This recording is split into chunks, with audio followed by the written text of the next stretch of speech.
nga nga katingalahan na himo pinaagi sa mga apostoles. Ug tungod niini ang tanan giabot og katingala ug kahadlok ang tanan mga magtotoo. Nagpadayon sa iligsuon nga nangalutad, panag-upan ug ang kahangturan. Kanila gipanag-iyan nilang tanan, ug gipamaligya nila ang ilang mga katigayunan, ug ang halin ilang giapod-apod ngadto sa tanan, sumala sa gikinahanglan sa usag-usag. Nagpadayon sila pagtigom kada adlaw didto sa templo, ug naghiusa sila pagpangaon uban sa masadya ug mapaubsanong kasing-kasing didto sa ilang mga puloy-anan. Gidait nila ang Dios ug kahimutan sila sa katawhan ug sa matag adlaw. Gidugangan sa Ginoo ang ilang pundok ug mga tawo nga nangaluwas. Ang pulong sa Ginoo. Salamat sa Diyos. Pasalamati ang Ginoo kay siya maayo, ang iyang hugma walay katapusan.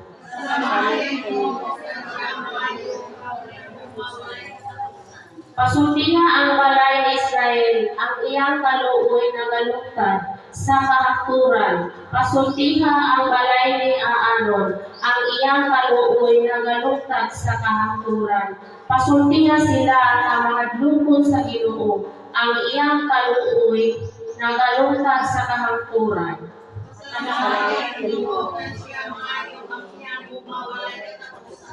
Nagkalisod-lisod ako ug nasukamod apan gitabangan ako sa Ginoo. Ang akong kusog ug akong kaisog mao ang Ginoo ug siya kanhi ang akong manluluwas. Ang malipayong singkit sa kadaugan diha sa mga tulga sa mataron.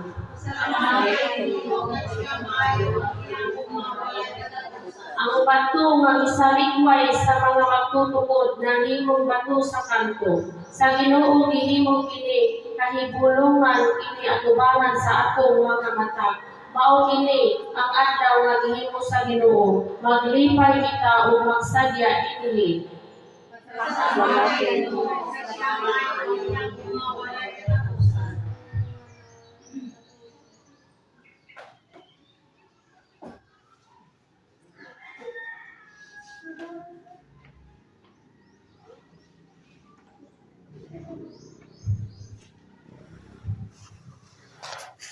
Ang sulat ni San Pedro. Magpasalamat kita sa Diyos o Amahan sa atong Ginoong Hesukristo. Kay tungod sa iyang dakong kaluoy, gihatagan kita niya o bag-ong kinabuhi, pinaagi sa pagpanhaw kang Hesukristo. Ang iyang pagkabanhaw, mao'y naghatag kanato dili matalog nga paglabog ug sa panulundong nga dili madunog ni mahugaw ni mahanaw. Gitagana niya kini didto sa langit alang kaniyo. Pinaagi sa pagtuo, ipanaligdan kamo sa gahom sa Dios alang sa kaluwasan nga andaw nang ipadayag sa katapusan sa panahon. Tungod niini, paglipay kamo, bisan tuod sa pagkakaroon, kinahanglan magsubo kamo sa mubong panahon tungod sa daghan ninyong mga anang-puso. Ang tuyo niini, mao ang pagsulay, kung tinuod ba kayo ang inyong pagtuo. Kay bisan gani ang bulawan nga lumalabay lamang, sulayan man pinaagi sa balay. Ang inyo usab nga pagtuo, nga bilinhon pa kay sa bulawan, labi pang sulayan aron manipon. Unya, makadawat kamo og mga pagdayo, himaya, ug dungog sa adlaw nga ipanayag na ni Jesucristo. Gihigugma ninyo siya, bisan wala kamo makakita kaniya, ug nagtuo kamo kaniya, bisan wala kamo makakita kaniya, hangtod kayo. Busa, nalipay kamong pag-ayo sa kalipay nga dili malito sa pulong, tungod kay nakadawat man kamo sa bunga sa inyong pagtuo, nga mao ang inyong kaluwasan. Ang pulong sa Ginoo. Salamat sa Diyos.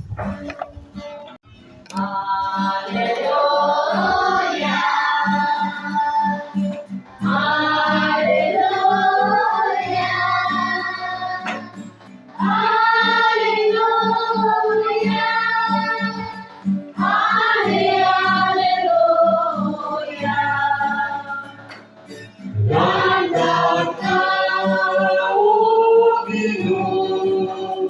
Sa hilatan ko, ang pulong mo, ang hiwag sa dalang ko. Hallelujah, Hallelujah, Hallelujah.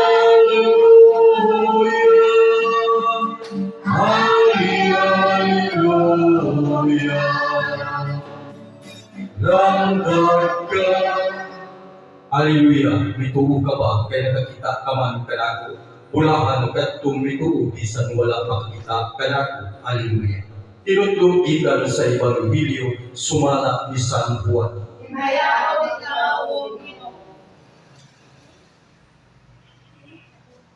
Sa pagkagabi niya itong lumingkuhan, nagkakikom ang mga tinunan sulod sa lawa, o gitrangkahan nila ang pultahan kay mahadlok man sila nga sa mga kanagpuan sa mga Hudyo. Unya mitungha si Jesus sa taliwala nila og miingon, mainyo unta ang kanila. Human siya makasulti nini, iyang ipakita kanila ang iyang mga kamot ug ang iyang kilig, nalipay pagkayo ang mga tinunan sa ilang pagkita sa Ginoo. Unya si Jesus ingon kanila sa pag-usap, mainyo unta ang kalinaw. Ingon nga nagpadala ako sa amahan, ako sa nagpadala kaninyo.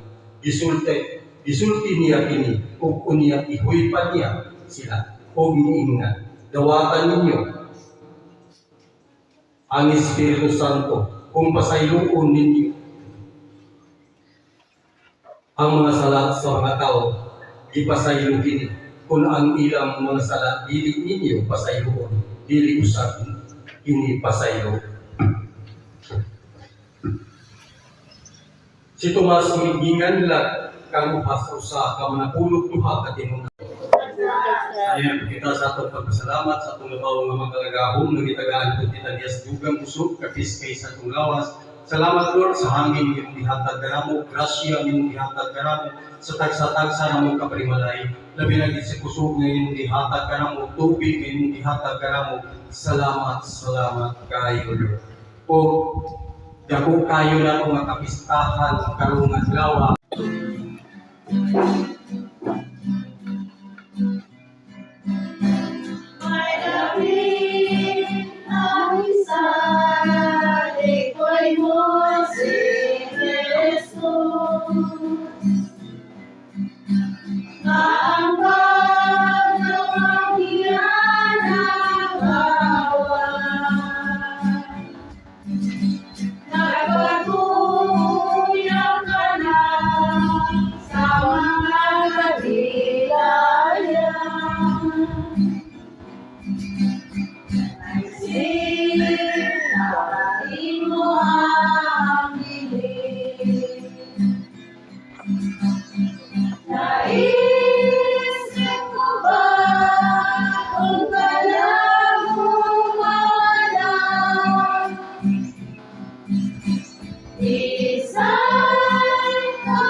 imo ang piling.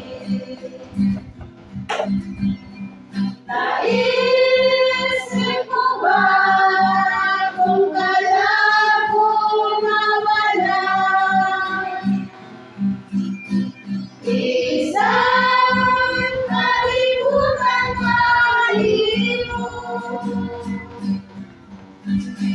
Unti ka di baya, kalayo nga ikaw.